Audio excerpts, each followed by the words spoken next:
Hi, you are listening to the Conflict and Development in Africa podcast. This podcast is for policymakers, governments, researchers, students, businesses, and anyone that is interested in conflict and development issues in Africa. On this podcast, we hear from experts from across Africa and the world. Your host, Dr. Michael Nwankpa, will ask the questions you would want answers to. Michael Nwankpa has an extensive experience spanning over a decade studying, researching, writing, and consulting on conflict and development issues in Africa.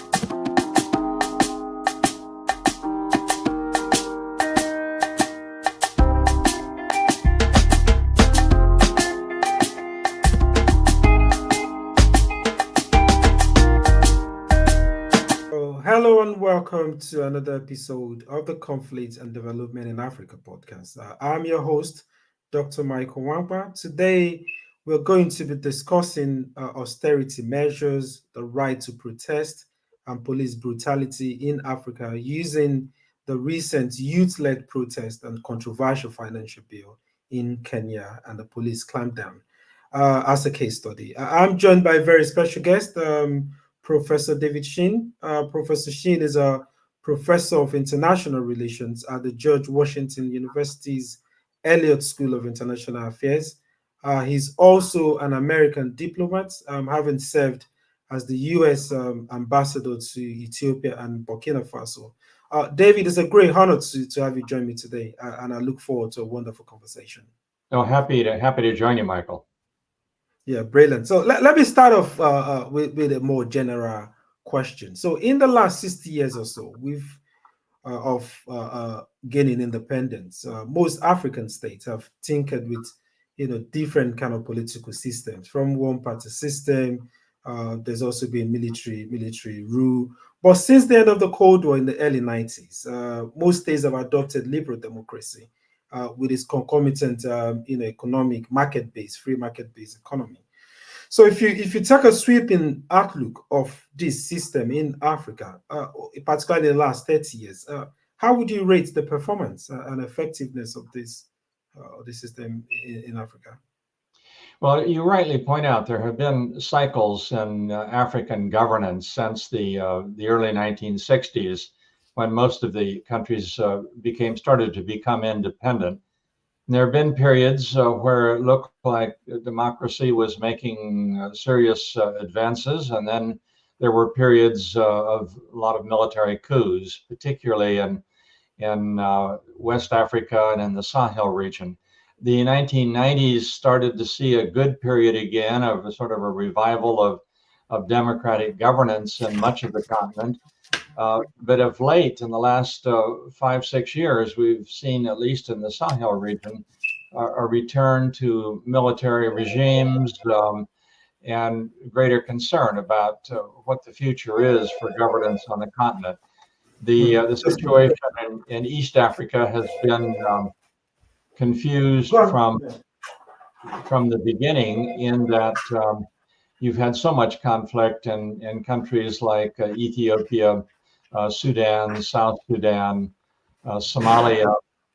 They've been particularly troubled, and that has been a tremendous challenge for good governance in those countries. Okay, brilliant. Can you hear me, David? I can.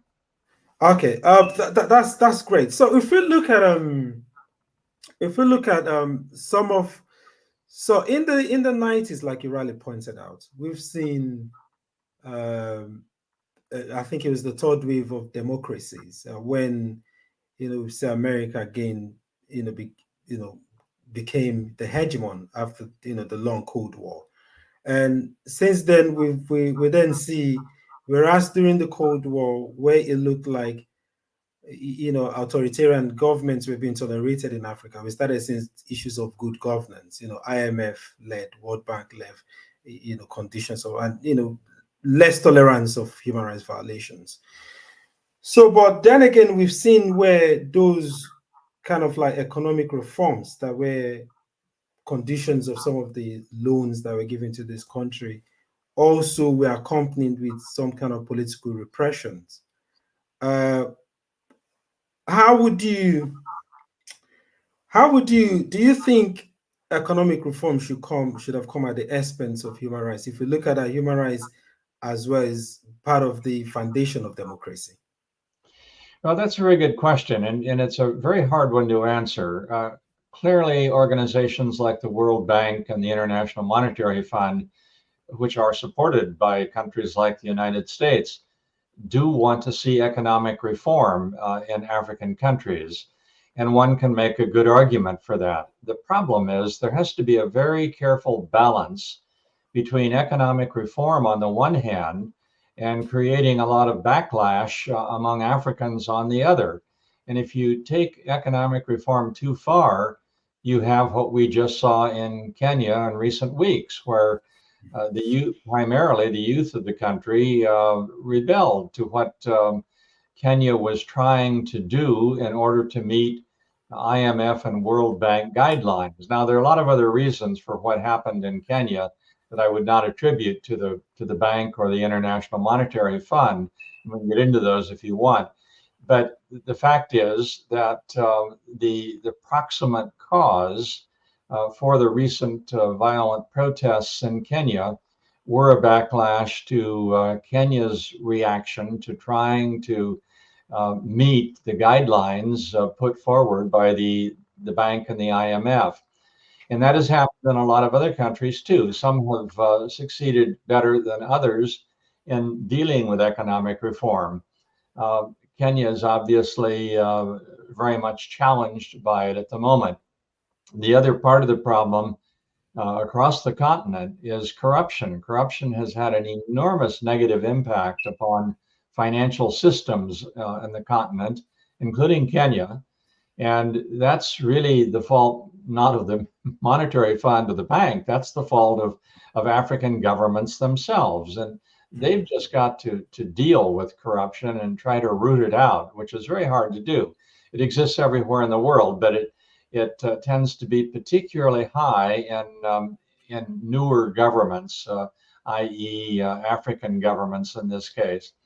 So, and then there's the additional problem of taking on too many loans. And I think a lot of African governments have done this, particularly during this century and the 1990s and the first 2 decades of the 21st century, where the projects may have been very good projects, a lot of infrastructure projects, but they've just not been careful enough in the amount of debt they have taken on. And this is starting to come back to penalize them now. And that's also part of the problem in Kenya. So there are a lot of issues out here that contribute to the economic issues that the Africans are facing, both African governments and African civil society are facing. And I haven't even mentioned inequality between different social and economic groups in African countries. And that too is part of the problem in Kenya. It's very interesting that you mentioned it does seem Kenya is not peculiar when we talk about these issues. And one of the things you mentioned quite a number of things, and I want to quickly touch upon this before. I'll just digress a little bit. You talked about the loans, and another thing we're seeing, I wasn't even thinking about this until you mentioned it, is China. So China is going in the mix right now. So where many African countries are indebted to China. So do you foresee the same cycle going forward? I do. You mentioned China, and China is one of the countries that I study most carefully. I've written, co-authored a couple of books on China-Africa relations, so I know that topic well. And it's important to be careful how we bring China into the discussion. There are today 20 countries in Africa that the IMF has labeled as either debt distressed or at high risk of debt distress. 7 of them are in debt distress, 13 are at high risk. Kenya is actually listed, this is as of April of this year, as at high risk, not in debt distress. Now, after the events of the last couple of weeks, they may have fallen into the high debt distress category. If you look at what China has provided in terms of loans to those countries, in a few of the countries, it is the single largest source of loans. If you take Kenya particularly, it's interesting how it breaks down. Kenya has about $80 billion in domestic and foreign debt or loans, and money they have to pay back. Of that $80 billion, $35 billion is foreign debt. Now, of the $35 billion in foreign debt, the biggest piece of it is with the World Bank.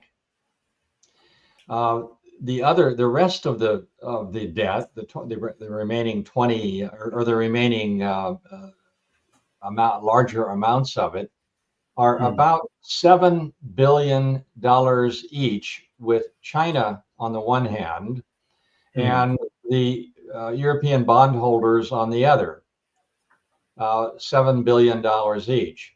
And then you have smaller amounts that are with the other industrialized countries, loans from other industrialized countries, the African Development Bank, international commercial banks, and a variety of other sources that account for smaller amounts. But the point being here that in the case of Kenya, of the $35 billion in foreign debt, China accounts for only $7 billion of it.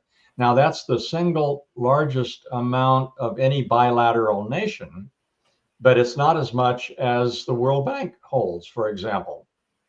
So it's important to put in perspective what China's role is. If you look at other countries around the continent, the other 20 countries that or 19 countries that are either in debt distress or at high risk, China's role varies enormously. In some countries like Sao Tome and Principe, China's role is almost non-existent. They just have little or no loans to that country. If you look at Djibouti, China has overwhelmingly the largest amount of loans out to Djibouti. They also play a major role in countries like Zambia and Zimbabwe, which are in debt distress. But their role varies enormously from one country to another. So the debt problem is a very widespread problem with a lot of different sources, depending upon which country you're talking about. Very, very interesting. You mentioned the Sahel. We had a guest come a couple of weeks ago, and he also cautioned against over exaggerating the influence. Basically, was talking about Russia in this case, Russian influence in the continent, and the way you've provided a very nuanced an analysis of it. I want to take you down to the Sahel again. Let's digress a little bit, because I believe you have experience in the Sahel as well, having served as an ambassador in Burkina Faso. So if you look at the Sahel and look at the crisis that is going on in the Sahel with the coup, and then the narrative against the French forces, the American forces that have been there, and yet, over the years, they've not seen any significant change in whether it be in the economy or in the security. And then Russia is being portrayed as having, being opportunistic. So if you look at the Sahel, and how do you think the Sahel is peculiar in this, or is it still the same narrative? Does it still reflect what's going on around the continent? Well, most of the Sahel is a relatively poor region. Now, it's true you do have You have oil in Niger, you have oil in Chad. They're only now being developed. You have bauxite in Guinea. So there are some resources there, but they're not all fully developed at this point. So it's generally a poor region, and it's an area that also, for the most part, has been poorly governed for a long period of time. There have been episodes of relatively good governance in the Sahel, but too many of the periods have been poor governance. I not only served as ambassador in Burkina Faso in the late 1980s, but I served as a deputy chief of mission in Mauritania. I served in Cameroon, which is not technically part of the Sahel, but it's very close by. As a deputy chief of mission, I served in Chad for a period of time as the American charge d'affaires. So I know the area reasonably well, and it has had far more conflict since independence than most parts of Africa. So it's been a fairly troubled region. Right now it's gone back to some of the bad old days where military coups are frequent. You have a effort by Russia particularly to take advantage of this, first by using the Wagner Group, now changing that to the Africa Corps, which is essentially making the Wagner Group a state-owned enterprise at this point. I don't think that Russia is going to come out of this looking all that well, quite frankly. And if you look at the amount of engagement they have in places like Burkina Faso and Niger, it's still quite minimal. I mean, it's a few hundred personnel that they're putting in. I don't know where all of this is going to lead. I see it more as a Praetorian Guard to prop up the regimes in those countries, not to deal with the economic problems. Russia doesn't have the resources to deal with the Sahel economic problems. Their trade is minimal in Africa. Their aid is almost non-existent. Their foreign direct investment is also minimal. What they can offer is some military arms sales and military training, and that they can do fairly effectively. But even that is not dealing with the problems of terrorism that is being led by jihadi groups coming out of Libya and out of North Africa.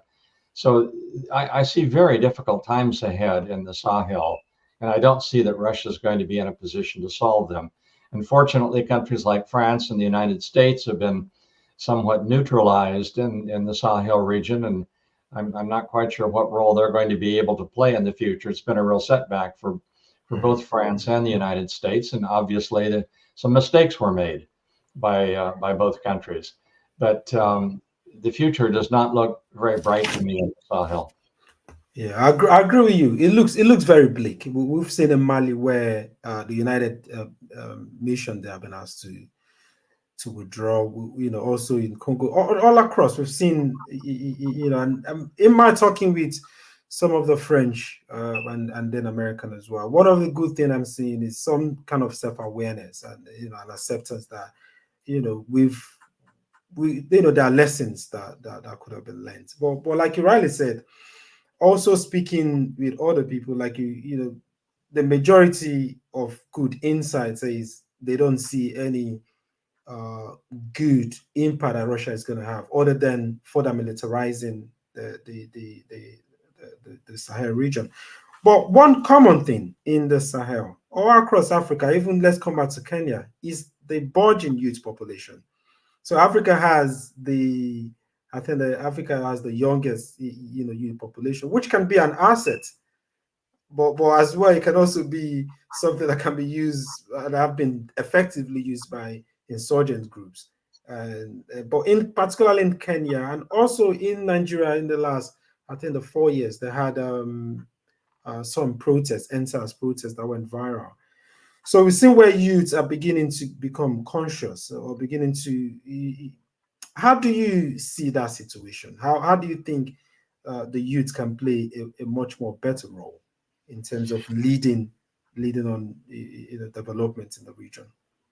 Well, you make a very good point about the importance of youth in Africa, and Africa is far and away the youngest continent in the world today. And No other continent, no other region of the world has any comparison with Africa's youth.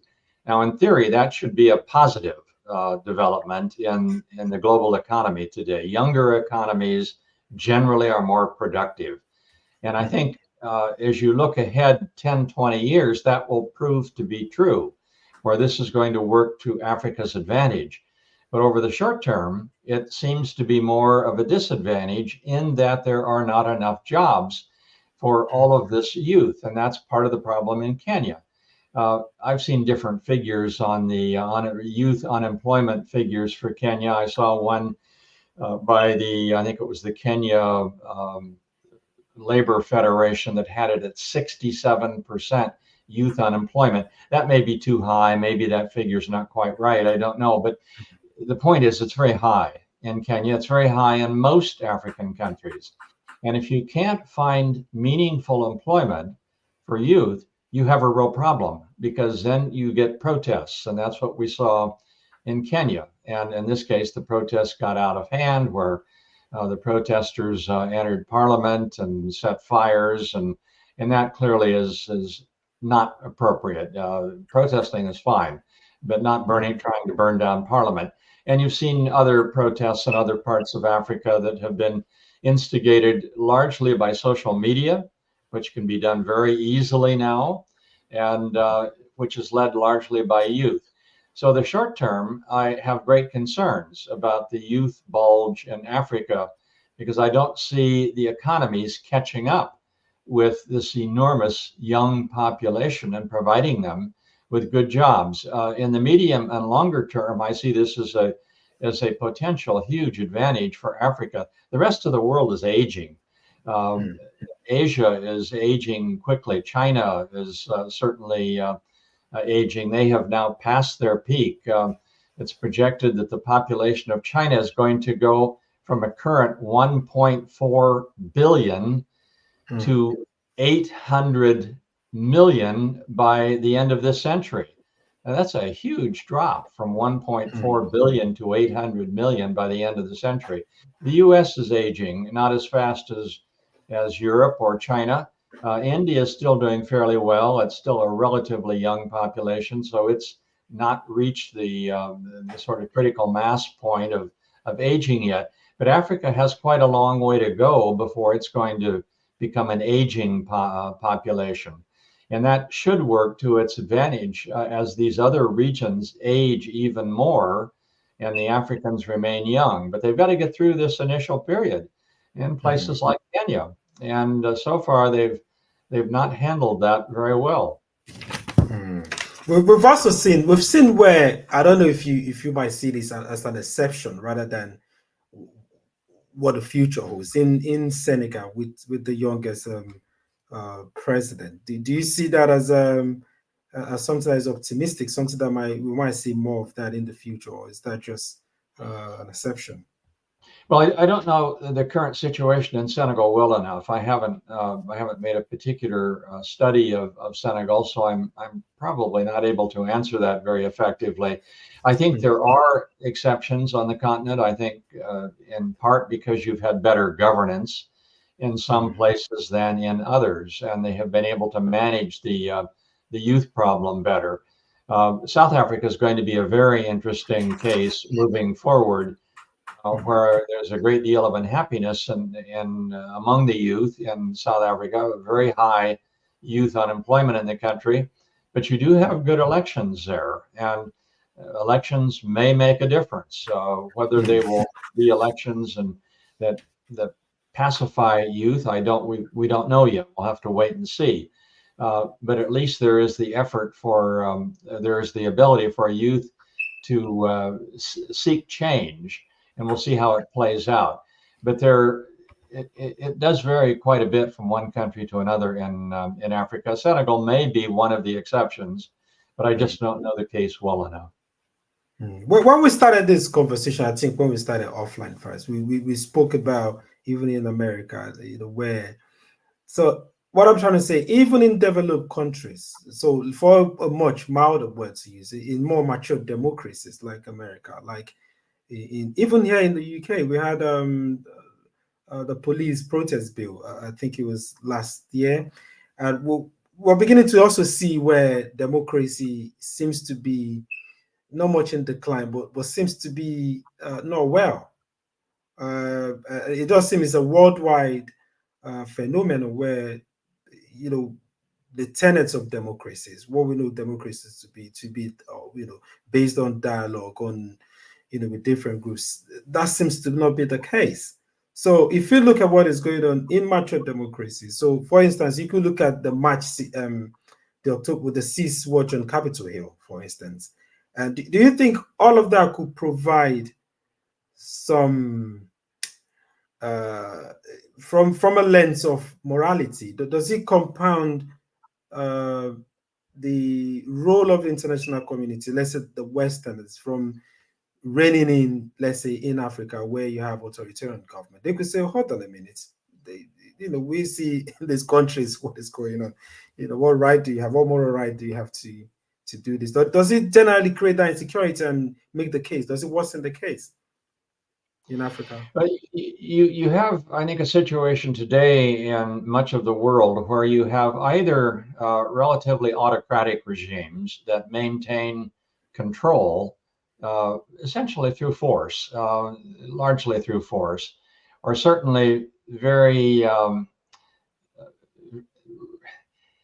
a police organization and a military organization that will crack down if things start to get out of hand.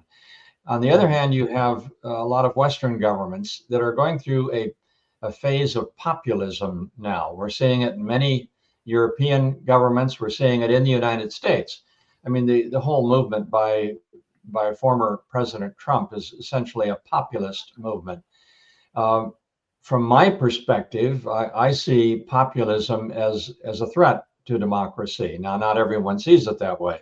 I think the people who follow the populist leaders think they're the Democrats. I don't see it that way, but the problem is it does raise all kinds of issues for those countries like France, like the United States, that have this sort of populist group that has become very, very important.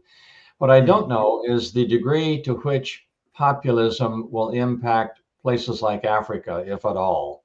I'm not sure that the conditions are the same in Africa, that there will be much carryover from countries like France and the United States to Africa when it comes to populism.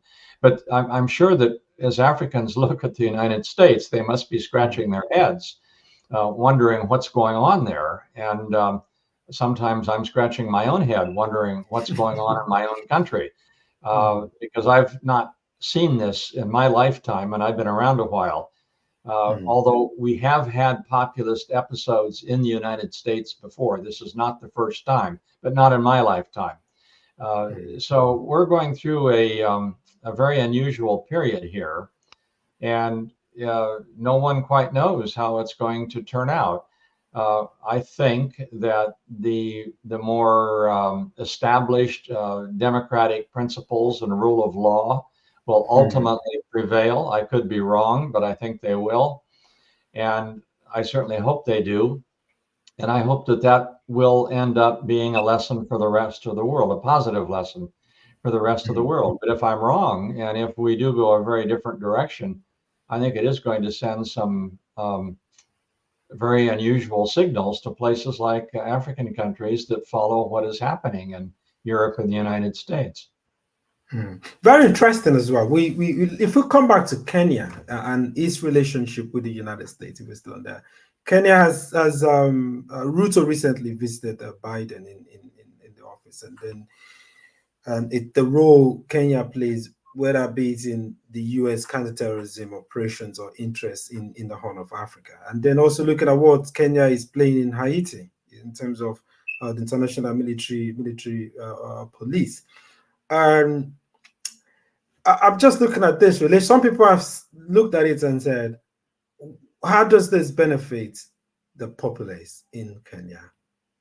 And the youth have also looked at how they've been calling for Ruto's resignation. So in my own research, I've always said there's nothing wrong with having strategic interests, but it's all about balancing strategic interests with actually fulfilling without disrupting much the development of the cities in this. How to balance it, to reconcile it.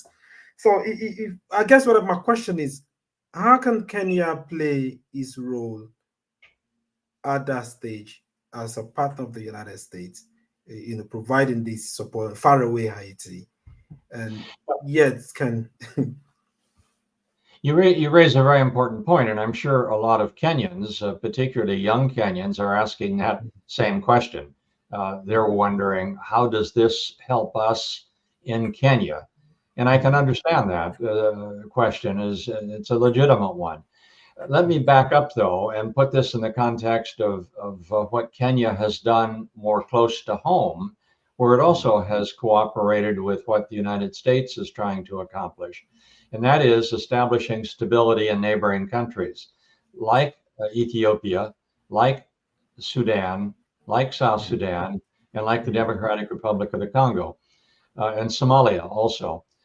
Kenya has played an important role this century in trying, not with a great deal of success, mind you, but no one's had much success, in reestablishing stability in these regions.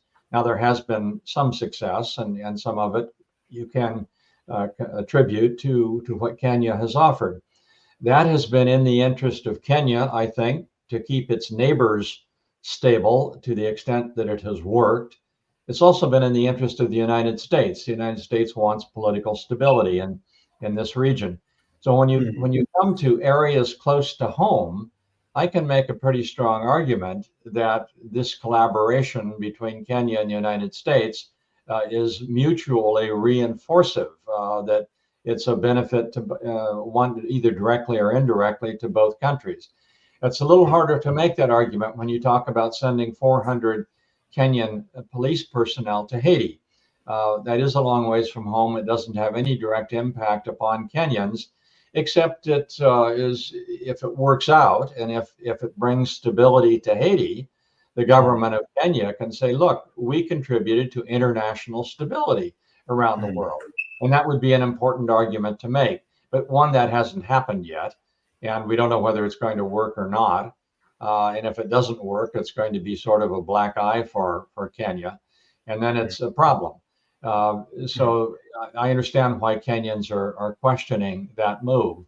And it's clear that the United States is funding the operation and put a lot of pressure on Kenya to send about 1,000 total police officers to Haiti. We'll see how it works out. If it all works out and Haiti becomes stable again, then we can all go home happy. If it doesn't work out, it's going to be a bit of a mess, I'm afraid. But I would make a distinction between those areas close to Kenya and those areas far away. And so far, Haiti's been the only case where Kenya has tried to provide peacekeepers or peacekeeping far from home. But before I come to the last question, I'm glad you mentioned the region and Kenya's role. So we've seen, I think it was yesterday, I had another episode and about Sudan and the kind of like more controversial role that Kenya has played in the civil war between the RSF and the SAF. And then again, we can also see in Ethiopia as well. See the tension between Ethiopia and Somalia and all of that. So the region seems to be one that is like more very tense. The Horn of Africa and East Africa and IGAD itself have been seen as one that is. I appreciate you say you admitted that Kenya have not always done this in a very much effective way, but how could Kenya play a better role? And what are the factors that are affecting this region? Because you've definitely worked in this region, and why do you think IGAD hasn't been effective, and why do you think Kenya is lacking behind in terms of taking this position? You basically raised two questions there. Why has IGAD not been effective on the one hand, and what's the best role for Kenya to play in the region? Let me just discuss briefly the Kenya part of the equation. I think Kenya played a very positive role in helping to end the war in Tigray and Ethiopia. The peace talks in Nairobi were an important part of the peace agreement and bringing that war to an end. And I think Kenya's role was possibly critical even to bringing that war to an end. The role, I'm not quite sure what Kenya's doing in Sudan today. I have the impression they're not really particularly active in what is going on in Sudan. In fact, no one is very active in Sudan. No one seems to know what to do with it. The two leaders and leader of the Sudan Armed Forces and the Rapid Support Forces don't seem to have any inclination to end that conflict, and no one seems to be able to convince them to end it, including Kenya. So Kenya may be trying behind the scenes to bring it to an end, but it certainly is not working.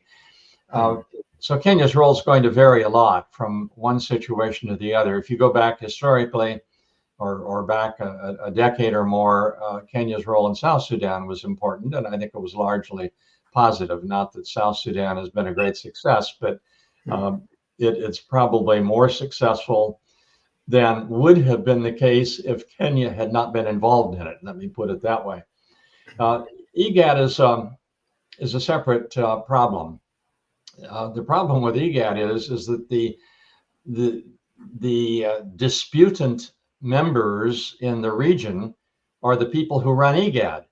So you have, for example, Ethiopia and Somalia and Eritrea and Sudan and South Sudan as members of IGAD, but they're also often fighting each other. So when you've got the organization that's supposed to be in charge of the peace process as the disputant parties, it's really hard for IGAD to bring it to an end. It pretty much neutralizes the organization. So unless you have total agreement within IGAD among the members as to how to approach a problem, it's not going to solve the problem. Oh, okay. Let's bring it to an end and say, where do you see? I know we talked about Sahel, say it does look bleak with Russia and everything, but if you look at it, what can you project in terms of the future, one of democracy, of how, because I know Ruto did resigned the financial bill, but the youth don't seem to be pacified by that, because they look at the broader or wider issues, not just the financial bill. So if you look at Africa, you look at Kenya, and say, what can be done? What can be done to get the stability, get the development, and the security that Africa needs? So you're referring to the whole continent now, the whole continent now, not just Kenya. Yeah. Well, I go back to a point that I made at the outset, and that is one of the first things that has to be done is that virtually all countries on the continent, some obviously more than others, have to take on the problem of corruption and be serious about it. There are just too many countries in Africa that have a serious corruption problem, and they have not made a real effort to try to rein it in. That is one of the starting points. The other problem is one that is global. It's certainly not confined to Africa, and that is the whole question of inequality, economic and political inequality around the world that has to be dealt with. And some African countries may have it to a greater extent than certain other parts of the world. Kenya certainly has it as a problem, but the governments of these countries have to do more about looking at the problems of economic inequality. Africa has not a unique problem, but perhaps a greater problem than most regions of the world with ethnic differences in certain countries, not all countries, but certainly a country like Ethiopia is facing this today. And frankly, I don't know how you end that as a problem. I've seen it throughout my career, and I've been dealing with Africa going back to the early 1960s. I've seen it in so many countries, and I just don't know how you end that. Maybe time eventually will, but I don't have an answer for it. Then you have to move into more sort of nuts and bolts governance issues where African governments have to be more careful about taking on debt. I think we're coming out of a period right now where they have taken on too much debt. I think they understand that. And you're seeing governments cutting back on debt now. The last 4 or 5 years, African governments have significantly cut back on the amount of debt that they're taking on. But they took on too much, and they've just got to learn to be more careful. And the donor or the governments that are making loans available need to be more careful about the credit they're offering. They have to be more careful in making sure that these projects make sense. And if they don't make sense, don't offer the loans. It's just not good economics. One of the things that I have seen in the last couple of years with a lot of African governments is they have cut back on military expenditures. The numbers have gone down, and that's good. That's not the place where African governments should be spending a lot of money, is building up their military. And I've been pleased to see that. Eventually, I think you will return to a cycle in Africa like the 1990s, particularly the late 1990s, where democracy was taking root again, and where governments were discovering that this did make sense, that it could work if you tried hard. And I'm optimistic enough to think that will return at some point, but it's going to take a while to get there. And it's going to take a lot of time in places like the Sahel to get there. But other parts of the continent may be able to return to it more quickly. Wow. Thank you very much, David. This is a very brilliant conversation we've had. I really, really enjoyed your broad and wide knowledge about this subject. We're really grateful to have you. Well, I thank you for having me on. Africa is a continent that I feel strongly about. I've spent my entire career, almost my entire career, dealing with Africa, either living in Africa for 17 years or working on Africa at the State Department in Washington. In my academic career, another 24 years at George Washington University is also focused entirely on Africa or China-Africa relations. So it's been my life, quite frankly, although I'm obviously not African. that is just. I'm quite surprised that you've not been offered some African title or some African name. But it's good to have you, and I definitely keep in touch. And once this is published, I would definitely get in touch with you. Okay, look forward to it. Good luck with your future programming. All right, thank you very much, sir. You bet. Bye.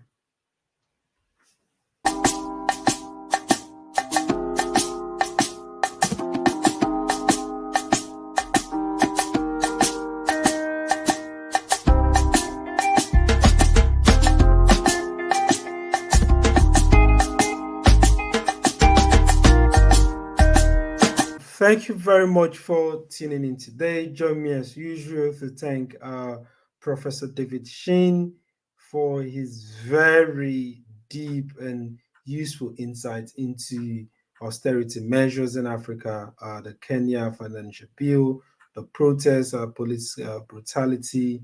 I implore you to join us next week for another exciting episode. For now, stay cool and stay blessed, and I'll see you next week.